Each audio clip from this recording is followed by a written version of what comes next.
रोमी की पत्री उसका 8 अध्याय उसके 28 पद को पढ़ेंगे। जी, हम जानते हैं कि जो खुदावन से मोहब्बत रखते हैं उनके लिए सब कुछ मिलकर भलाई का बाइस बनता है, और उनके लिए जो उसके इरादे के मुताबिक बुलाए गए हैं। Know with a great confidence that God, who is deeply concerned about us, cause all things work together as a plan for good for those who love God and to those who are called according to His plan and purpose.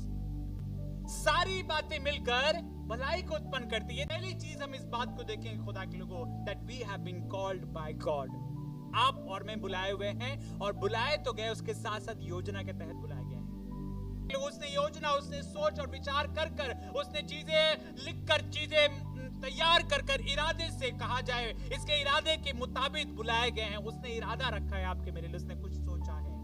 Hallelujah, we have been called by God.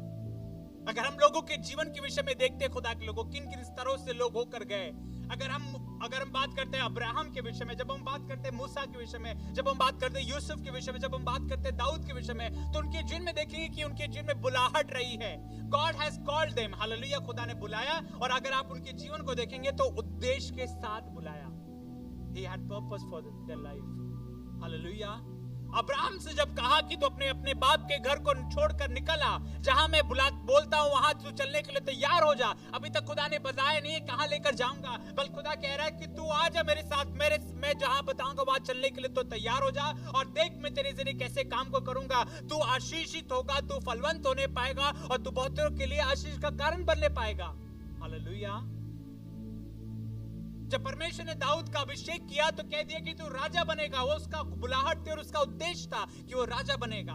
Hallelujah. Yusuf को जब खुदा ने dream दिया तो कहा कि देख तू एक समय आएगा कि बड़ा अधिकारी बनेगा। It was the dream and it was the call and it was the purpose. Every call has a purpose in it. Hallelujah. हर एक बुलाहट में उद्देश्य होता है। So every call has a purpose and plan. हर एक बुलाहट के पीछे खुदा के पास योजना है। उसी प्रकार जिस कारण खुदा ने अपने खादिमों को, अपने लोगों को, अपने दासों को, अपने भविष्यवक्ताओं को बुलाया, आज भी बहुतों को प्रभु बुलाता है। उनमें से आप और मैं भी है, और उसने जब आपको और मुझको बुलाया तो उद्देश्य के साथ बुलाया है। उसने इसलिए नहीं ठहराया है कि सारी बातें जो हमारे जीवन में हो रही है वो यूं ही होती रहे। नहीं, वो सारी बातें मिलकर आपके मेरे लिए भलाई को उत्पन्न करेगी। Everything what is happening in our life, hallelujah, when we have a trust on God, जब हम प्रभु पर विश्वास करते हैं, उसकी बुलाहट पे विश्वास करते हैं, उससे हम प्रेम करते हैं, तो खुदा का कलाम कह रहा है सारी बातों को as a plan, he will make it as a plan. वो सारी बातों को इस प्रकार काम में लाएगा, यहाँ तक कि दुश्मन की योजनाओं को भी